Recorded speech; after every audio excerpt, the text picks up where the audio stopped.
in most countries in the world.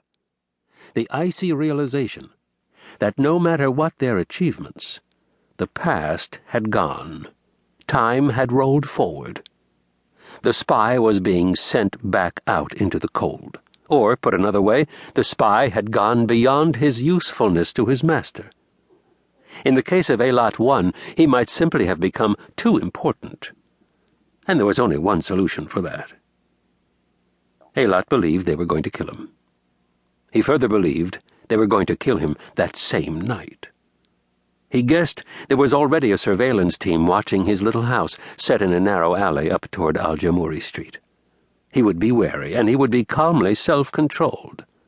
There could be only one possible outcome to any attempted assassination. Still walking swiftly, he reached the great wide-open expanse of Rusata Square. The streetlights were on now, but this square needed no extra illumination.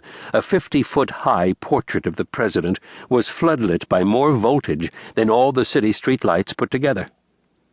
Eilat swung right, casting his eyes away from the searing dazzle of his leader, and he pressed on eastward toward the great adjoining Amin Square with its mosques and cheap hotels. He walked more slowly, tucking his white box under his arm and staying to the right, hard against the buildings. The traffic was heavy, but he had no need to leave the sidewalk, and unconsciously he slipped into the soft steps of the Bedouin, moving lightly, feeling in the small of his back the handle of the long, stiletto-bladed tribal knife, his constant companion in times of personal threat. He followed the late shoppers into Al-Jamuri Street and slowed almost to a stop as he reached an alleyway beside a small hotel. Then he quickened again and walked straight past, with only a passing glance into the narrow walkway with its one dim streetlight about halfway along. He saw that the alley was empty, with 2 cars parked at the far end. They were empty, too, unless the passengers were curled up on the floor. Eilat had excellent eyesight, and he was good at remembering pictures in his mind. He stopped completely, standing apparently distracted, outside the hotel, looking at his watch, checking the passers-by, watching for someone who hesitated, someone who might slow down and stop just as he had done. 20 seconds later he moved into the alley and walked slowly toward the narrow white door that opened through a high stone wall and led across the courtyard into the Baghdad headquarters of Eilat I. He heard with satisfaction the rusty grind and squeak of the hinges on the outside gate. He walked past an old bicycle and opened the door to his dark, cool house noiselessly.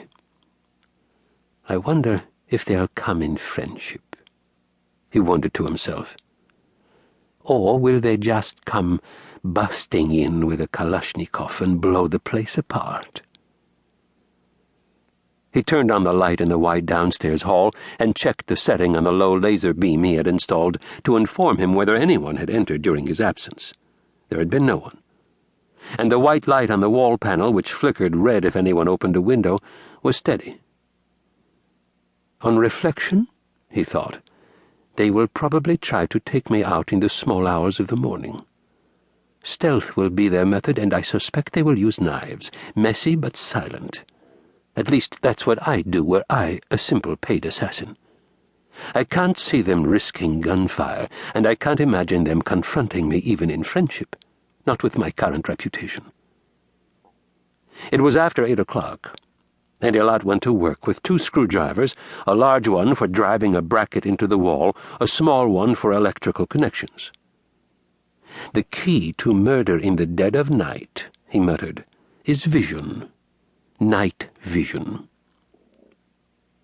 When his tasks were completed, he placed a solid wooden chair behind the door, turned out every light, drew the shades across the windows, and there, in the pitch black, settled down to wait. With his eyes open wide, straining through the dark, he tried to make out shapes, but it took a full 20 minutes before he could distinguish the curved outline of the water pitcher on the table at the end of the hall. Midnight came and went, and still Eilat waited calmly. He hoped there would not be more than 3 of them, but if there were, well, so be it. At 1 a.m. he stood up and walked to the pitcher and poured himself a drink.